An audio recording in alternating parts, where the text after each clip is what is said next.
హైదరాబాదును నేనే నిర్మించా, సైబరాబాదును నేనే నిర్మించా, మొత్తం హైదరాబాద్ నా వల్లనే డెవలప్ అయింది, భారతదేశానికి నేనే ఐటీని పరిచయం చేశా అని పదే పదే చంద్రబాబు నాయుడు గారు చెప్పుకుంటూ ఉంటారు. ఈ క్రమంలో సరే ఇన్ని రోజులు కంప్లీట్‌గా వాళ్ళ పత్రికలు, వాళ్ళ టీవీ ఛానెల్లే నడిచినన్నాళ్ళు ఇవన్నీ నడుచుకుంటూ వచ్చాయి. ఏదో చెప్పుకుంటూ ఉన్నారు గోరంతలు కొండంతలుగా అని చెప్పి. అందరూ దాని లోతుల్లోకి ఇంతవరకు డీప్‌గా పెద్దగా ఎప్పుడు వెళ్ళలేదు.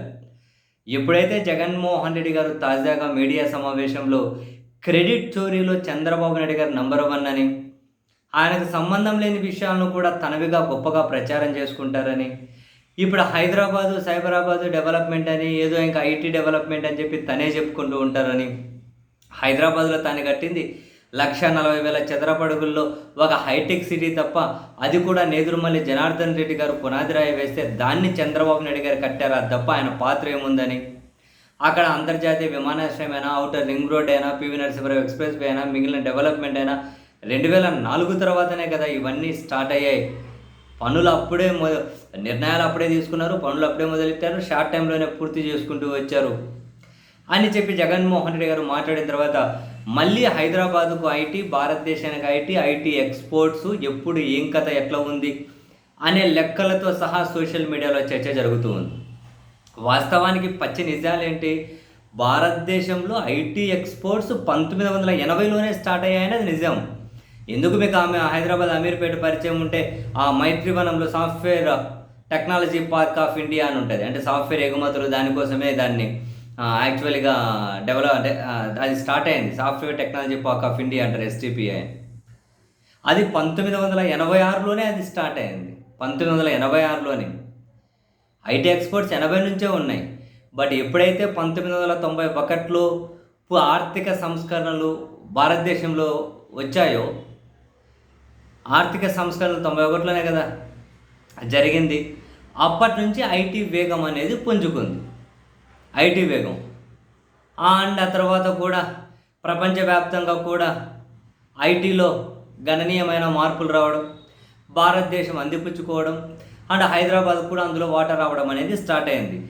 అంతేందుకు చంద్రబాబు నాయుడు గారు ముఖ్యమంత్రి మొదటిసారైన 95, 96 అప్పటికే భారతదేశంలో ఐటీ ఎక్స్‌పోర్ట్స్ 6,000 కోట్లు ఉన్నాయి. అఫీషియల్ రికార్డ్సే. RBI survey, STPI records official లెక్కలే ఇవి. ఎవరెతికినా వస్తాయి. మీరు కూడా యూ కెన్ సర్చ్. 95, 96కి 6,000 కోట్లు ఐటీ ఎక్స్‌పోర్ట్స్ ఉన్నాయి భారతదేశం నుంచి అప్పటికే. అండ్ ఆ తర్వాత మార్పులు అట్లా పెరుగుతూ పోయింది. చంద్రబాబు నాయుడు గారు దిగిపోయేసరికి 2003, 2004లో ఐటీ ఎక్స్‌పోర్ట్స్ అదే కదా ఆయన దిగిపోయిన సంవత్సరం. 2003, 2004లో కర్ణాటక ఐటీ ఎక్స్‌పోర్ట్స్ అరౌండ్ 20,000 కోట్లు. మహారాష్ట్ర ఐటీ ఎక్స్‌పోర్ట్స్ 9,800 కోట్ల పైన. తమిళనాడు ఐటీ ఎక్స్‌పోర్ట్స్ 8,100 కోట్లు. ఆంధ్రప్రదేశ్, అప్పుడు ఉమ్మడి ఆంధ్రప్రదేశ్ కదా, ఆంధ్రప్రదేశ్ ఐటీ ఎక్స్‌పోర్ట్స్ 5,500, 5,650 కోట్లు. అంటే ఆంధ్రప్రదేశ్ కంటే చంద్రబాబు గారు దిగిపోయేసరికే 4 కర్ణాటక ఐటీ ఎక్స్‌పోర్ట్స్ ఉన్నాయి. 4. చంద్రబాబు గారు మొదటిసారి ముఖ్యమంత్రి అయిన ఫస్ట్ సంవత్సరం అప్పటికే భారతదేశంలో 6,000 కోట్ల ఐటీ ఎక్స్‌పోర్ట్స్ ఉన్నాయి.